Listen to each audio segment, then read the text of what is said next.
الحمد لله رب العالمين والصلاة والسلام على سيدنا محمد وعلى آله وصحبه أجمعين أما بعد فقد قال الله تعالى في القرآن الكريم أعوذ بالله من الشيطان الرجيم بسم الله الرحمن الرحيم وهزي إليك بجذع النخلة تساقط عليك رطبا جنيا صدق الله العظيم وقال رسول الله صلى الله عليه وسلم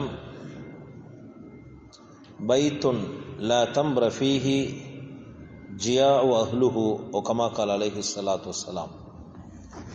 அன்புக்குரிய சகோதரர்களே, அல்லாஹ்வின் நல்லடியார்களே, நாங்கள் தொடராக பார்த்து கொண்டு வரோம்.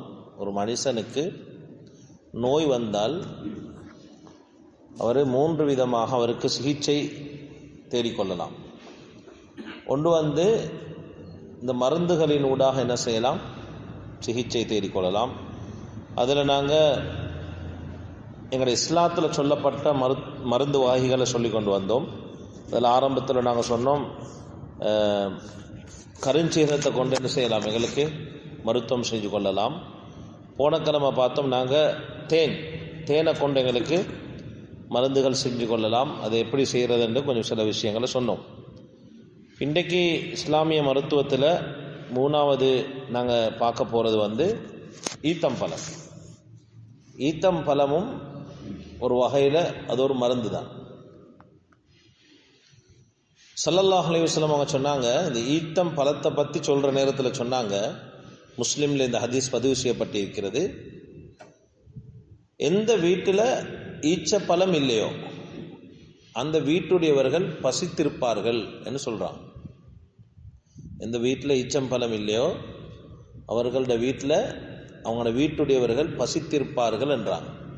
அப்படின்னு அதுக்கு விளக்கம் சொல்லக்கூடிய உலமாக்கள் சொல்கிறாங்க, எதுல்லு அல அன்ன தம்ர கதாவு நசாசியம். இந்த ஈச்சம் பழம் என்றது ஒரு அடிப்படையான ஒரு உணவாகும். ஃபீஹி கிஃபாயா, அதில் போதும் என்ற தன்மை அல்லாஹ் தஆலா வச்சிருக்கிறாங்க. ஈத்தம் பழத்தை இன்னொரு உணவோடு சேர்த்து தின்னக்கொள்ள அது கொஞ்சம் தின்னாலும் வயிறு நிறையும். அல்லாஹ் அப்படி வச்சிருக்கிறான். அதே போல் அந்த ஹதீஸுக்கு விளக்கம் சொல்கிற நேரத்தில் சொல்கிறாங்க உலமாக்கள், வபரக்கத்துன் லிஅஹ்லில் பைத், இந்த வீட்டுடையவர்களுக்கு அது ஒரு பரக்கத்தாகவும் இருக்குதான் ஈச்சம்பழம். இப்னு கையிம் ரஹ்மஹுமுல்லாஹ் அவங்க சொல்கிறாங்க, அத்தம்ரு மின் அஹ்தல் அஹ்தியா, இந்த ஈத்தம் பழம் என்றது சத்தான உணவு வகைகள் ஒரு வகையாகும். கூத்துன், அது ஒரு உற்சாகத்தை தரக்கூடிய உணவும் தான். வதவாவுன், அதில் மருத்துவமும் இருக்குதாம். வஹல்வா, ஈச்சப்பழம் நாங்கள் சாப்பிட்டதுக்கு பின்னால் ஒரு இனிப்பு பண்டமாகவும் சாப்பிடலும். வஃபாக்கிஹா, அவங்க சொல்கிறாங்க அது ஒரு பழமும் தானா. இப்போ பலவிதமான பிரயோசனங்கள் இருக்குது, குறிப்பாக இதில் மருத்துவம் இருக்குது என்று இப்னு கையிம் அல் ஜௌஸி ரஹ்மஹுல்லாஹ் அவங்க சொல்கிறாங்க. அதே போல் சில உலமாக்கள் சொல்கிறாங்க, அத்தம்ரு ஜாது சாலிஹீன், இந்த ஈச்சம்பழம் நல்லடியார்களுடைய கட்டுச்சாதனமாகும். முந்தி காலத்து நபிமார்கள் சாலிகானவங்க இங்கே சரி பயணம் கொண்டு போக்கல ஈச்சம்பழத்தையும் என்ன செய்வாங்க, கொண்டு போவாங்க. அது அவங்களோட பிரதான உணவு. அது வகதாவுல் முஜாஹிதீன், அது மட்டும் இல்லை, போர் செய்யக்கூடியவர்களுடைய ஒரு உணவு இது. சஹாபாக்கெல்லாம் ஈச்சம்பழம் திண்டு போர் செஞ்சுக்கிறாங்க. அதே போல் வகூத்துல் ஃபுகரா, இது ஏழைகளுடைய ஒரு சக்தி வாய்ந்த உணவு என்று சில உலமாக்கள் சொல்லியிருக்கிறாங்க. அதே போல் சொல்கிறாங்க, அத்தம்ரு பரக்கத்துல் அர்தி வ திமாரு ஸமாஇ, இந்த ஈச்சப்பழம் என்றது இந்த பூமியுடைய ஒரு பரக்கத், வானத்திலிருந்து வரக்கூடிய ஒரு கொடை என்றாங்க. இன்னும் சொல்கிறாங்க உலமாக்கள், மா அக்ரம் அல்லாஹு அப்தன் பித்ஆமின் அக்ரம மினத்தாம், அல்லாஹ் அடியார்களுக்கு வழங்கிய உணவுகளில் ஈத்தம் பழத்தை விட சிறந்த உணவு எதுவுமே இல்லைன்றாங்க. எவ்வளோ ஒரு முக்கியமான ஒரு உணவு, அதே போல் ஒரு மருந்து. ஹதீஸில் இருக்குது, அபுதாவுதுல ஹதீஸ் இருக்குது, ரசூலுல்லாஹி ஸல்லல்லாஹு அலைஹி வஸல்லம் அவங்க சொன்னாங்க, இதா அஃப்தர அஹதுக்கும் ஃபல்யுஃப்திர் அலா தம்ரின் ஃபஇன்னஹு பரக்கா. சொன்னாங்க ஸல்லல்லாஹு அலைஹி வஸல்லம் அவங்க, உங்களொரால் நோன்பு பிடிச்சி நோன்பு துறக்கிற நேரம் ஈத்தம் பழத்தை கொண்டு நோன்பு திறக்கட்டும். ஏன்னா அதில் ஒரு பரக்கத்தொண்டு இருக்குது என்று சொல்கிறாங்க. இன்னொரு ரிவாயத்தில் வருது, ஃபைல்லம் தஜித் தம்ரன், உங்களுக்கு ஈச்சம்பழம் பெற்றுக்கொள்ள முடியவில்லை என்றால், உங்களுக்கு ஈச்சம்பழம் கிடைக்கல என்றால், அலா மாயின், நீங்கள் தண்ணீரை கொண்டு நோன்பு திறங்க, ஃபைனோ தஹூரன், அது வயிற்றை சுத்தப்படுத்தும் என்று ஹதீஸில் வந்திருக்குது. இந்த ஹதீஸுக்கு விளக்கம் சொல்லக்கூடிய உலமாக்கள் சொல்கிறாங்க, ஏன் ரசூலுல்லாஹி ஸல்லல்லாஹு அலைஹி வஸல்லம் அவங்க ஈத்தம் பழத்தை கொண்டு நோன்பு திறந்தாங்க என்றதுக்கு சில உலமாக்கள் விளக்கம் சொல்கிறாங்க. என்னன்னா, பொதுவாக நாங்கள் நோன்பு பிடிச்சா எங்களோட வயிறு மிச்ச நேரம் என்ன செய்யும், சும்மாவே தான் நிற்கும், காஞ்சிருக்கும். அப்போ ஈத்தம் பழத்தை கொண்டு நாங்கள் நோன்பு திறக்கிற நேரம் எங்கள்ட வயிறு புண்ணாகாதாம், வயிறு என்ன செய்யாதாம், புண்ணாகாதாம். அதே போல் வயிற்றுக்குள்ள ஒரு ஈரழிப்பு தன்மையை அல்லாஹ்தால ஏற்படுத்துகிறான் இந்த ஈச்சம்பழம் பரக்கத்தை கொண்டு. இப்போ நான் சொல்கிறதெல்லாம் இது விஞ்ஞானிகளோட கருத்து அல்ல, உலமாக்களோட விஞ்ஞானிகளோட கருத்துக்கள் ஏராளம் இருக்குது. இந்த இடத்துல சொல்கிறதுக்கு ஒரு மணித்தியாலமே தேவைப்படும். ஈச்சம்பழத்தை பற்றி சொல்கிறேன். நாங்கள் உலமாக்களோட ஹதீஸ்களில் வரக்கூடிய கருத்துக்களை தான் முன்வைக்கணும்ன்றதுக்காக இதை முன்வைக்கிறோம். சரி, அப்போ இந்த ஈத்தம் பழம் எத்தனை வகை இருக்குது, எத்தனைக்கு உங்களுக்கு தெரியுமா? எத்தனைக்கு? அஜுவா வேற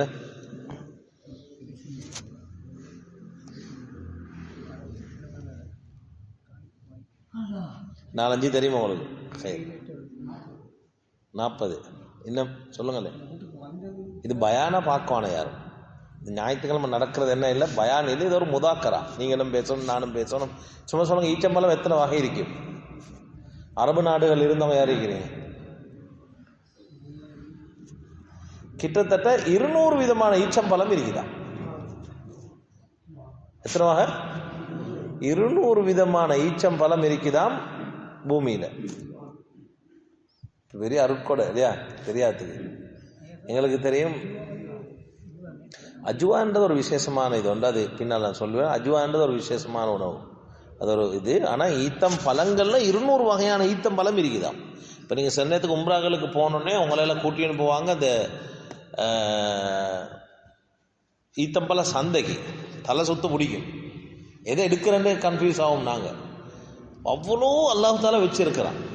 கயிறு உலமாக்கள் சொல்றாங்க, சில அறிஞர்கள் சொல்றாங்க, ஈத்தம் பழம் கிட்டத்தட்ட 200 வகையை விட கூடுதலாக இருக்குது. சரி, பாடம் சுருக்கமா முடியணுமே. ஈச்சம் பழத்தை கொண்டு 3 மருத்துவத்தை சொல்லித்தாரு.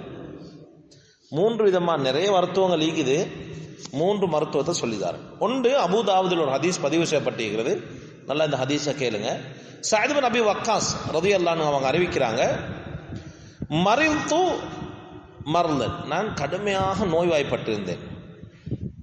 ஃபஅதானி ரசூலுல்லாஹி ஸல்லல்லாஹு அலைஹி வஸல்லம் யஊதுனி, என்ன நபி ஸல்லல்லாஹு அலைஹி வஸல்லம் அவங்க சந்திக்க வந்தாங்க. வந்து சும்மா இக்க இல்ல. ஃபவதஅ யதஹு பைன சதிய்ய, என்ன இந்த ரெண்டு பகுதிக்கு நடுவில் என்ன செஞ்சாங்கண்டா ரசூலுல்லாஹோட கையை வச்சாங்க. அவர் சொல்றாரு, ஹத்தா வஜத்து பர்தஹ அலா ஃபுஆதி, ரசூலுல்லாஹ் கையை வைக்கிறதோட நான் இந்த நெஞ்சுக்குள்ள ஒரு குளிர் நான் உணர்ந்துட்டேன். சொன்னாங்க ரசூலுல்லாஹி ஸல்லல்லாஹு அலைஹி வஸல்லம், ஃபகால இன்னக மஃஊதுன், உங்களோட ஹார்ட்ல பிரச்சனை இருக்கேன்னாங்க ஸல்லல்லாஹு அலைஹி வஸல்லம். பிடிச்சிட்டு சொன்னாங்க, நீங்கள் நெஞ்சில் உங்களோட ஒரு பிரச்சனை ஒன்று இருக்கேன்னாங்க. சொல்லிட்டு சொன்னாங்க, நீங்கள் அல் ஹாரிஸ் இப்னு கல்தா அவர்கிட்ட போங்க. ஃபைன்னஹு ரஜுலுன் யததய்யப், அவர் நல்ல ஒரு மருத்துவர் என்று சொன்னோடனே அந்த சஅத் பின் அபி வக்காஸ் ரலியல்லாஹு அவங்க போனாங்க. போய்த்தோடனே அந்த ஹாரிஸ் இப்னு கல்தா என்று சொல்றவர் என்ன செஞ்சாருன்னா சொன்னாங்களாம், அஜுவா ஈச்சப்பழம் 7 கொண்டு வர சொன்னாங்களாம். 7 அஜுவா ஈச்சப்பழம் கொண்டு வந்து அதை அரைச்சி தூளா அப்படியே நல்லா நல்லா அரைச்சி அப்படியே அந்த அந்த அப்படியே சும்மா பெனஞ்சு எடுக்கிற மாதிரி கொண்டு வந்து சஅத் பின் அபி வக்காஸ் ரலியல்லாஹு அவங்களோட நெஞ்சில வச்சு மசாஜ் பண்ணினாங்களாம். எவ்வளோ பெரிய ஒரு மருத்துவம் இல்லையா? உண்மையிலே சொல்ல போறோம்னா இஸ்லாமிய மருத்துவம் மறைக்கப்பட்டாச்சு. இஸ்லாமிய மருத்துவம் என்ன மறைக்கப்பட்டாச்சு. மார்க்கத்தில் மருத்துவம் சொல்லப்பட்டிருக்குது. ஒன்றும் எங்களுக்கு தெரியா, இன்னொன்று தெரிஞ்சவங்க என்ன செஞ்சாங்க, மறைச்சாங்க. ஹதீஸ்ல வர விஷயங்கள்.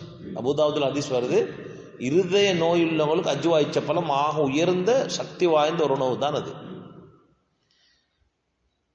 சரி, ஒரு விஷயம். ரெண்டாவது, ஸல்லல்லாஹு அலைஹி வஸல்லம் அவங்க சொன்னாங்க, மன் தஸப்பஹ பிஸப்இ தம்ராத்தின் மின் தம்ரில் மதீனா லம் யதுர்ரஹு சும்முன் வலா சிஹ்ருன். புகாரில் இந்த ஹதீஸ் பதிவு செய்யப்பட்டிருக்கிறது.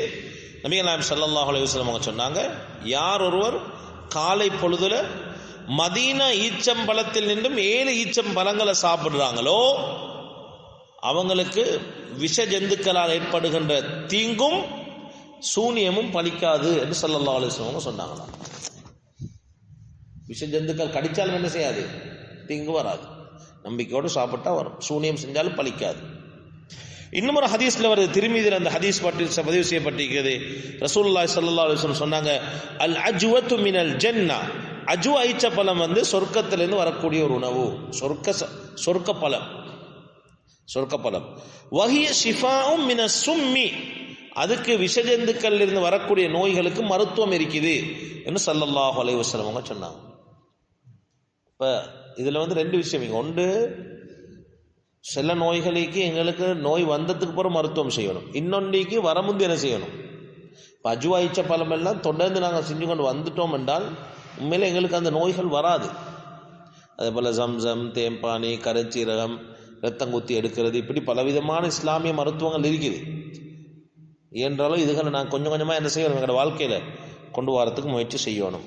சரி, மூணாவது, ஈச்சம்பழத்தாங்கள செய்ய வேண்டிய ஒரு மிக முக்கியமான ஒரு மருத்துவம் தான் கர்ப்பிணி தாய்மார்களுடைய வலிகளை ஈச்சம்பழம் லேசாக்குமா. இது குர்ஆன் சொல்லுது. அது மரியம் அலைஹிஸ்ஸலாம் அவங்களுக்கு அல்லாஹு தாலா வயிற்றுல ஈசா அலைஹிஸ்ஸலாம் அவங்கள கொடுத்தோட அவங்க சரியான கஷ்டப்பட ஆரம்பிச்சுட்டாங்க, பிரசவ வலி. ஃபனாதாஹா மின் தஹ்திஹா, அவங்களுக்கு கீழால இருந்து ஜிப்ரீல் அலைஹிஸ்ஸலாம் அவங்க கூப்பிட்டாங்களாம். கூப்பிட்டு சொன்னாங்களாம், அல்லா தஹ்ஸனி கத் ஜஅல ரப்புகி தஹ்தகி சரியா, நீங்கள் பயப்படவானம், உங்களோட காலுக்கு கீழே ஒரு ஊத்தொண்டிக்குதுன்னாங்களாம், தண்ணி வரக்கூடிய ஒரு ஊத்தொண்டிக்குது. சொல்லிட்டு சொன்னாங்களாம், வஹுஸி இலைக்கி பிஜித்இன் நஹ்லா, நீங்கள் உங்கள்கிட்ட இருக்கிற அந்த ஈச்சம்பழத்தை அந்த கீழ் பகுதி அப்படியே பிடிச்சி இழுங்க. துசாகித் அலைக்கு ருத்தபன் ஜனியா, உங்களுக்கு அந்த மரம் பழுத்த ஈத்தம் பழங்கள் அப்படியே சொரியும்.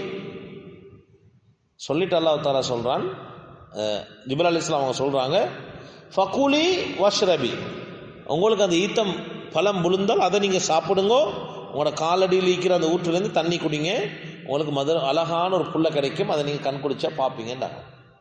உலமாக்கள் சொல்கிறாங்க, இந்த பிரசவ வலி நேரத்தில் உள்ளவங்களுக்கும் அஜ்வா ஈச்சப்பழம் அல்லது ஈச்சம்பழம் சம்பந்தப்பட்ட உணவுகளை கொடுத்தால் அந்த பிரசவ வலி அப்படியே நீங்கும் என்று உலமாக்கள் எழுதியிருக்கிறாங்க. சார், சும்மா நான் தேடுற நேரத்தில் கிட்டத்தட்ட பார்த்தேன், இந்த ஈச்சம்பழம் உடைய பெயர்களும் நிறங்களும் கிட்டத்தட்ட ஒரு 70-80 பெயர்கள் அப்படியே பார்த்தோம். அதில் பிரபல்யமான ஒரு 11 ஈச்சம்பழத்துடைய பெயர்களை கொஞ்சம் ஞாபகம் செய்கிறேன். முதலாவது ஈச்சம்பழம் ஒன்றுக்குது சுக்காரி என்று, அது பொன் மஞ்சள் நிறம். இன்னொன்றுக்குது ஹலாஸ் என்று சொல்லி, அது ஆழமான பொன் மஞ்சள் நிறம். மூணாவது ஒன்றுக்குது பார்ஹி, அது மஞ்சள் நிறம். பெயர்கள் ஈச்சப்பழத்துடைய பெயர். இன்னொன்றுக்கு ரெட் பார்ஹி என்ற ஒரு ஈச்சப்பழம் ஒன்றுக்குது, அது சிவப்பு நிறம். எங்கள் எல்லாத்துக்கும் தெரிஞ்ச ஒரு ஈச்சப்பழம் தான் அஜ்வா, இது கருப்பு நிறம். உம்ராக்களுக்கு போனால் கொஞ்சம் அது வாங்கி கொண்டு வாங்க கூடுதலாக. மற்ற ஈச்சப்பழங்கள் சாக்லேட்டுகள் வாங்குறத விட அந்த அஜ்வா ஈச்சப்பழம் கொண்டு வந்தால் வார நோயாளிகளுக்கு என்ன செய்யலாம், வார நோயாளிகளுக்கு தேவையுள்ளவங்களுக்கு கொடுக்கலாம். அதே போல் சஃபாவி என்ற ஒரு ஈச்சப்பழம் உண்டு, இது ஆழமான கருப்பு நிறம். மெட்ஜூல் என்ற ஒரு ஈச்சப்பழம் உண்டு, அது பழுப்பு நிறத்தை கொண்டது. அதே போல் ஹலாவி என்ற ஒரு ஈச்சப்பழம் ஒன்று இருக்குது, அது வெள்ளை கலருக்கு மாறி, வெள்ளை கலர் அல்ல, வெள்ளை கலருக்கு மாறி ஒரு ஈச்சப்பழம் உண்டு. அதே போல் ஜாஹிதி என்ற ஒரு ஈச்சப்பழம் ஒரு வகை ஒன்றிக்குதான், அது மஞ்சள் நிறம். மஹ்ஜூல் என்ற ஒரு ஈச்சப்பழம் ஒரு வகை ஒன்றிக்குது, அது ஆழமான பழுப்பு நிறம்.